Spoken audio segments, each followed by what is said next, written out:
안녕하십니까. 저는 이번에 30회 감정평가사 시험에 합격한 송정현이라고 합니다. 제가 이 영상을 찍게 된 이유는 저의 경험을 토대로 수험생 여러분들에게 조금이나마 도움이 되고자 이 영상을 찍게 되었습니다. 자, 일단 제가 여러분들에게 설명드릴 것은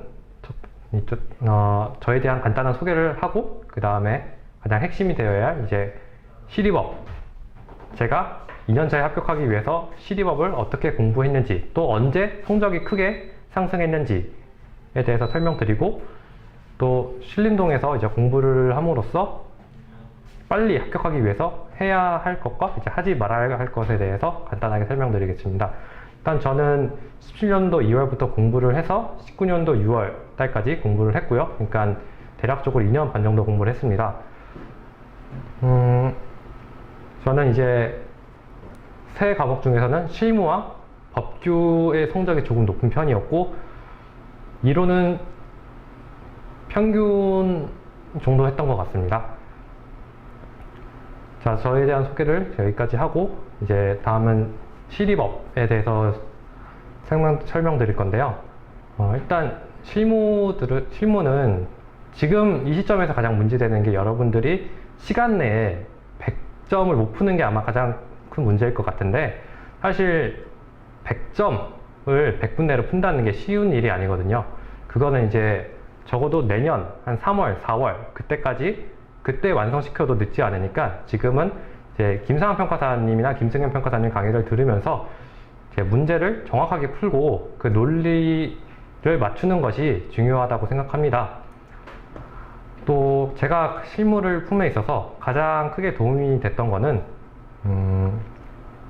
크게 도움이 됐던 것보다 이제 가장 성적이 빠르고, 그리고 시간을 빨리 줄일 수 있는 방법이었던 것은, 제가 문제를 풀면서 이제 문제 그 목차 또는 그 문제표 옆에다 이게 식을 썼어요. 만약에 공시지가 기준법이면은 비교표준지, 시점 수정, 지역 요인, 개별 요인, 그 밖에 요인 보죠. 이걸 다 식을 쓴 다음에 모든 문제를 그렇게 풀었습니다. 그러면 일단 논리가 정확해지고 이제 정확도가 올라가죠. 그리고 어느 정도 그게 익숙해지고 모든 이제 유형의 목차들이 익숙해진다면은 그 다음부터는 이제 식을 쓰지 않았습니다. 식을 쓰지 않으면은 그 순간부터 시간이 확 줄어요. 그러면서 이제 속도가 빨라지면서 실무 점수가 이제 급 상승할 수 있게 되었고, 일단 실무는 이제 제 포인트는 방금 말씀드린 이거고, 이론 같은 경우는 굉장히 저희 과목 특성상 애매한 부분이 많은데, 저는 여기서 도움을 많이 받았던 게 오성범 평가사님의 목차 짜는 강의를 듣고 굉장히 많은 도움이 되었어요. 사실 이론이란 게 굉장히 애매한 부분이 많아서 목차 짜기도 애매하고 또 접근이 어려운데, 일단 문제를 분석하고 논점을 파악한 다음에 어떤 목차를 어떻게 구성해야겠다를 제가 이제 오성범 평가사님 강의를 듣고 알게 되었습니다.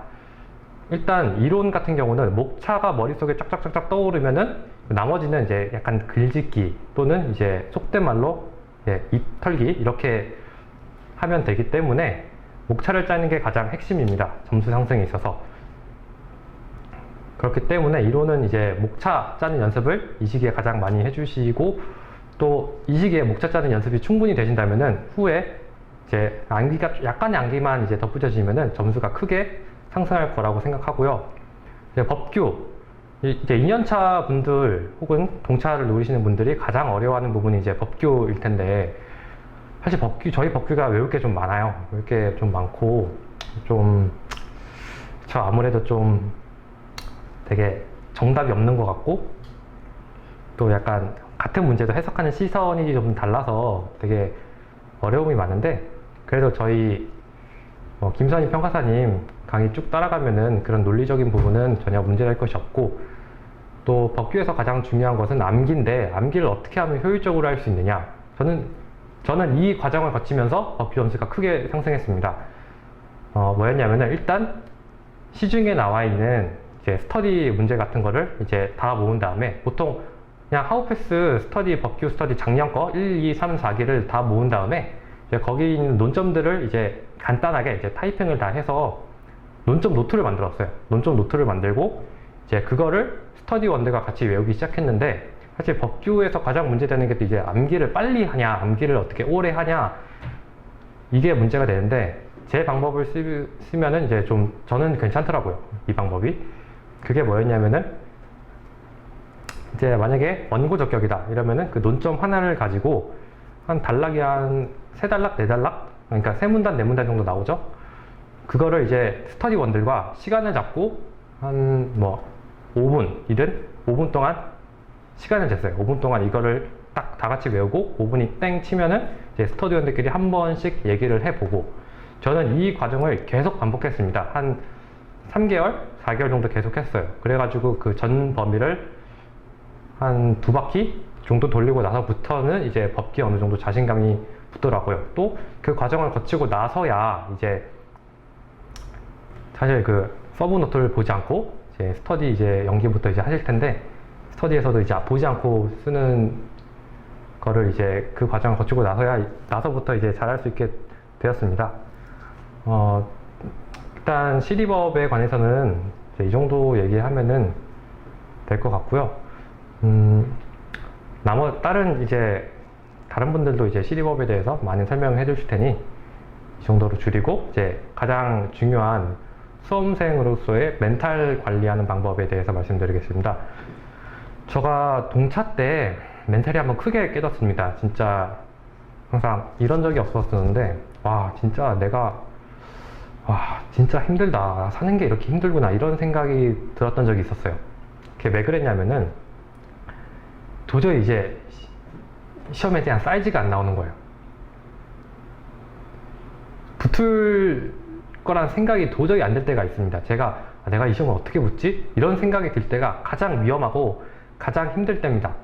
그러니까 이 때를 어떻게 견뎌내냐는 이제 주위 사람들이 이때 좀 중요한데, 저는 다행히 주위에 스터디원들이 되게 친절하고 또 서로 으쌰으쌰 하는 게 있어서 이 시기 때 저를 굉장히 많이 도와줬습니다. 사실 스터디에도 잘 안 나가는데도 항상 이제 연락해서 너 왜 안 나오냐 이렇게 걱정도 해주고 같이 가자 이렇게 해주니까 사실 그때 멘탈을 좀 빨리 회복을 했어요.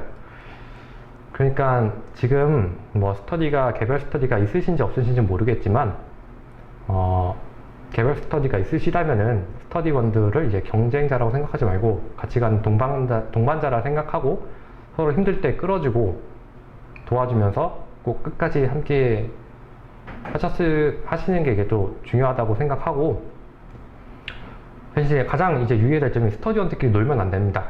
제가 스터디원들끼리 예전에 제 한때 스타에 빠져서 PC방에 많이 다녔었는데, 그때 진짜 공부를 안 했습니다. 그러니까 이제 여러분들 수험 생활이 상당히 자유롭잖아요.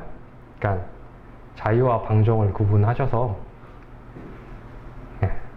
내년 31기 평가사 시험에 꼭 합격하셨으면 좋겠습니다. 네, 감사합니다.